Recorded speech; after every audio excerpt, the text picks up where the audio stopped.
What's up, guys? So, as some of you may know, I have had a hit piece go on about me from Stephen Whitsett. And I think we should talk about it because I'm going to tell you something, alright? So, I can't recommend anybody listen to this guy, Stephen Whitsett.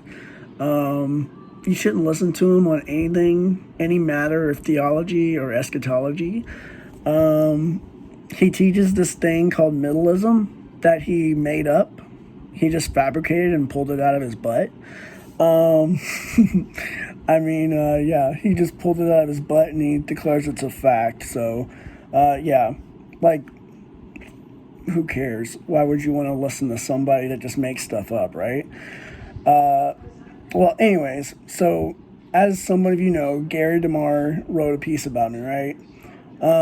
And Stephen Whitsett decided, hey, I'm gonna write a piece about Lance, and you know, decided to write this little hit piece on me because that's all he can do. Because he's trying to get relevancy. He has none. Like nobody cares what he has to say, but he's gonna try to put. He's trying to get some relevancy, so he's posting in stuff on Gary's wall, and is like, "Oh, please read my stuff, because I don't have anybody that wants to read my stuff. Oh no," because his stuff is pathetic, right? And nobody can barely read it anyway. So, he wants a big following, and he just can't get it because nobody wants to read stuff that you can't understand anyways, right? Because when he tries to write, you can't read what he's trying to say. But anyways, I'm gonna keep going here. So, I knew this guy like years ago after I left Full Preterism, right? And me and him were friends for a while, but anyways, we did a blog together called Middleism. Yeah, that's where he got it from. He made that up. But I did a little blog with him for a few years, but I ultimately had to leave it because the guy is so extremely difficult to work with. He thinks he's superior to everybody. I honestly think he's probably a narcissist. So, it is what it is. Like, yeah. But I'm telling you not to listen to what he has to say because he's just a dishonest, petty, disgusting little man. And I'm going to tell you why. So, when he was writing his cold case against full preterism, nobody could read it, right? So, since I was his friend, I was like, oh, I'll help you out, right? Because I kind of felt sorry for him. I was like, all right, I'll help you write this, like, make it better, because it was unreadable. Like, I had to ask him multiple times, like, what did you mean when you typed this? And sometimes he couldn't even tell me, because he didn't even know what he was writing half the time. So I helped him edit this book. I edited it for free because I'm a nice guy. And, if somebody's telling me, like, hey, Lance, I want to go against full preterism, I want to write a book against full preterism, I'm always on board with that because I hate full preterism. And everybody that knows me, I don't like it. I think it's a stupid cult, and I am going to try to help anybody that wants to try to, take it on and defeat it, right? So I did it. I helped edit his stupid book, which he didn't give me any credit for, by the way, to help edit that piece of trash. But, yeah, I need to also add this. He probably has some stuff that's plagiarized in this, It turned out, I was reading it, right? And there was a part in there that was, like, really good. Like, I was like, wow, this sounds really good. And lo and behold, later, when he had published his book, it turned out he had plagiarized entire articles. And he didn't cite anything. He had just plagiarized entire articles in this book that I had helped him edit. And I'm like, oh, really? Oh, no. So I decided, and I should not have done this. I was, as a good friend, right?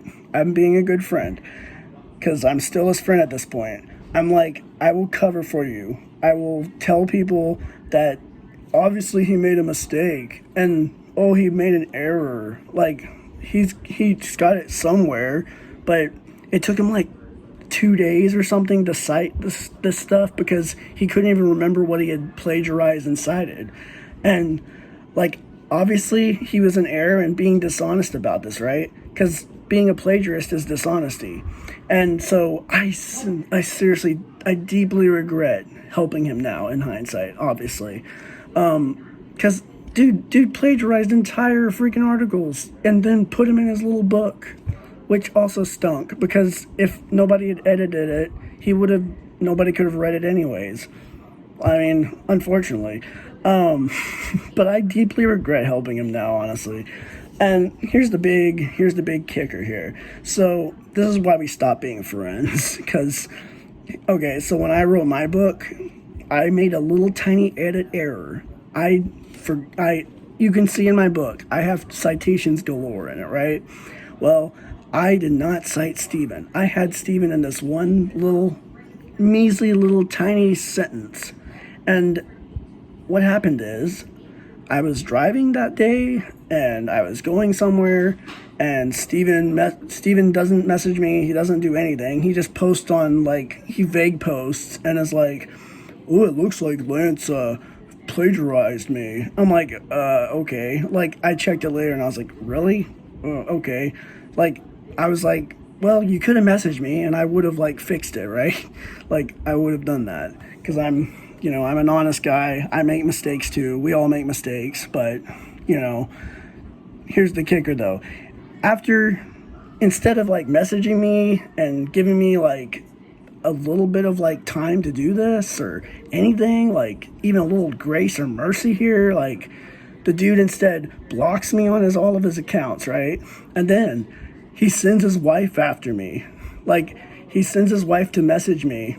And instead of being a man and confronting me with this, like this little issue, it's not a big bad issue. Like I could have fixed it really quick, right? But instead, he sends his wife and it's like telling her to tell me that they're gonna sue me. So he threatens to sue me, which, by the way, it wouldn't have worked. Like, I checked with a lawyer, it wouldn't have worked. I could have countersued him, like took him out, like really badly. But anyways, I just, that's what ended our friendship there, obviously, because if you're going to try to threaten to sue me after I've done all that stuff for you, wow, you're a loser. Also, what kind of a freaking loser starts an unnecessary war with somebody and then runs away and then sends his wife into the battlefield to fight his battles and fight his fires? How absolutely sad and pathetic of a person do you have to be to do that? Like, really? So honestly, I hope that this video helps you see like what a sad, pathetic character Stephen Whitsett really is. And I think and I hope that this is like going to be the last thing I ever have to say about Stephen Whitsett, because as far as I'm concerned, the man is an absolute antichrist piece of trash. And he's bad at theology. He tries to sell a made-up eschatology. He lies to the public all the time. He plagiarizes, and I can definitely show you those if you need to see that. He's also willing to backstab his supposed friends. Yeah, and I can say that one from personal experience, obviously. I find him to be as dishonest as they come. Like, I really do. And I pray he repents, but till he gets a grip and stops being a narcissist and stops doing all this awful crap that he's doing, I really want nothing to do with this absolute loser and beta. I just really have no desire to deal with him. Like, I'm sure he's going to write some stupid articles and nobody's going to be able to read them. But whatever, like, yeah, I hope he repents, but it is what it is. So, if you know it's good for you and you don't want to listen to Antichrist garbage, don't bother listening to Stephen Whitsett. He's a loser, unfortunately. So, anyways, I hope you're all blessed, and I hope you all have a great week, and I hope you're having a great new year.